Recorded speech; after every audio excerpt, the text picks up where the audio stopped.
In the beginning, we see our main protagonist named Davin, who was just recently born, and in front of him standing his father, who despises him because he doesn't meet his expectations. Davin was born without an arm. However, on the other hand, his cousin was born with the blessing of the sword god. He is a talented genius. Davin's parents want him to die. Many years passed, and when Kaijin was able to play on his own, Davin was not even able to walk. His mother and father just want him to die. His father feels jealous of his uncle, but he thinks that his son will be able to gain the lost reputation in his family.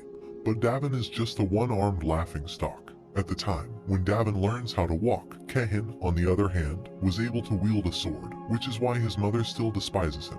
And when Davin was able to wield the sword, Kahin became familiar with Mana. One day his parents send him to help Kahin, but he later learns that his parents sold him for 300,000 luden. Kahin was beating him very badly, but no one comes forward to save him. Kaijin is very happy to beat him, so that day he resolves that no matter what, one day he will definitely beat Kaijin. Later, when Kaijin was practicing, he easily defeats his first opponent, and then he invites Davin to fight him.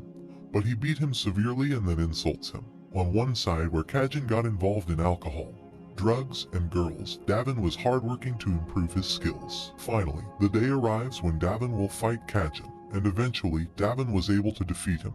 But Kaijin feels very insulted, so he backstabbed our protagonist. Later, when our main protagonist opens his eyes, he found that he was bound in a chair, and in front of him stands a man who tells him that he was saved by a saint. But because he makes a contract with the devil, so he will be imprisoned for his whole life, and then the man threw Davin into prison. Davin realizes that, even though he has beaten Kaijin, his parents still chose Kaijin over him, because he hasn't made a contract with the devil. It was a plan to save Kaijin's reputation. Later, Kaijin also arrives in the prison. He insults our main protagonist and leaves him to die. Davin has become very weak, and in his last moments, he has only one thought. What if he was born with 2 hands, and then he dies? Strangely, Davin opens his eyes where a man calling him Vincent. He remembers that the person in front of him was one of the members of the branch families. He also realizes that he now has his right hand, and the person in front of him tries to inflict pain on his right hand using mana. So Vincent pushes him to release his hand. The man got angry and threatened him that one day his son will crush him mercilessly. While the man was leaving, he tells him to wait for the true sword's day, and then he will show him who he is. After the man leaves, Vincent remembers the memory of the person in whose body he is. His mother died just after he was born, and his father never loves him nor care for him. His sibling always bullies him, just because he was not able to do anything in return. He then realizes that his soul gets swept into someone else's body. Just then he hears someone calling for him, who reveals to be the actual owner of the body, the real Vincent. But now his name is Julian. He informed him that now he is a minor god. He also reveals that if his spiritual energy disappears entirely, he will also die. Julian then shows him his entire memories, how people treat him, and how even though he can beat them, but he still didn't, because he never wants attention on himself, because he wants to entirely on his life mission. Julian then tells him that if he knows about Archdemon Davin and Hero King Kaijin. Upon listening to this, Vincent was taken aback. Julian goes on to tell him that 500 years ago, a one-armed swordsman named Davin escaped from Samian's prison, and while using a contract with a demon, he devoured thousands of lives in order to become stronger. Is it also rumors that he has killed more than 10,000 people? That's why he is remembered in history as a great demon. Upon listening to this, Davin becomes confused, wondering how he reincarnated 500 years ago in the future. In addition, he also becomes furious because his family not only abandoned him in a prison to die, but also fabricated a false story. Eventually, he calms down, because being angry will change anything. Davin tells Julian that all of this story is fabricated. Julian then asks him if he is also from that era. Davin responded yes. Later, Julian tells him that the hero worked with the greatest hero of that time, his best friend, named Sun, who to Davin's surprise turns out to be the same boy he knew by the name Ashland, who at that time was a faithful admirer of Davin. When Davin was in the prison, visited Davin several times, and he is the only one who believed that Davin hadn't done anything wrong. He was accused. Ashland also assures Davin that he will take revenge for him.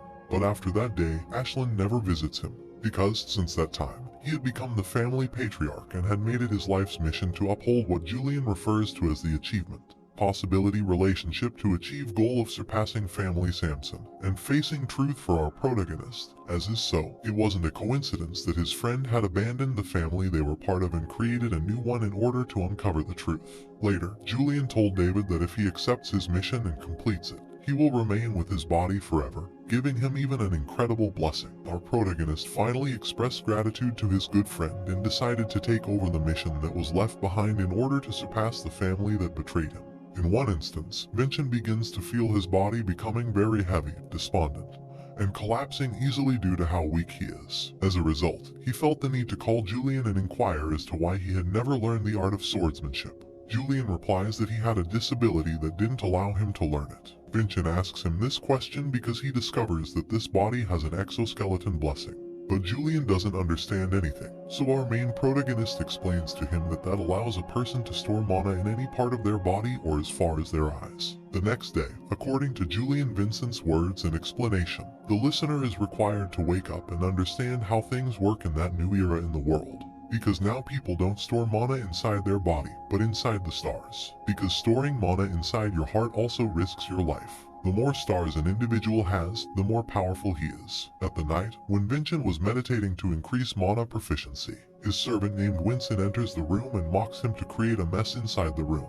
Vincent orders him to bring him some fresh clothes, but Winston declines, telling him that he is not here for doing such types of work. Vincent threatens Winston, telling him that he can take his clothes, but by doing this, Winston's job will be in danger. Upon listening to this, Winston brings him new clothes. Later, our protagonist ordered Wilson to bring a 1-meter wooden sword. Wilson asks him what if he refuses. Vincent replies that nothing, he will go himself. Wilson gets scared and agrees to bring a wooden sword for our protagonist. Later, Wilson brings him a sword and leaves. After getting a sword, Vincent starts to play around in simple terms and starts doing practice to make his body strong, but gets tired just after swinging it for a few times. Just then, someone destroys the puppet with which our protagonist is training. He revealed that his name is Ravan Attica, and insulted our protagonist by calling him useless. He is the son of the man our protagonist meets just after reincarnating in this new body. He is also one of the participants of the Assembly of True Swords. Julian explains to him that it is a competition in which numerous children of martial families are gathered in order to fight using real swords. The winner of the competition gets the chance to fight the descendant of the direct family. Vincent then insults Ravan and his father. Ravan gets angry upon listening to this and put his wooden sword on the neck of our protagonist. Despite knowing that he will be lost in an instant, our protagonist also points his sword toward him with such a confident face that even Ravan gets scared seeing it. Vincent tells him that if was frightened by a wooden sword, how will he fight in the competition using real swords? Ravan gets angry and launches an attack. That is all for today. If you enjoyed the video, please like the video and subscribe to the channel.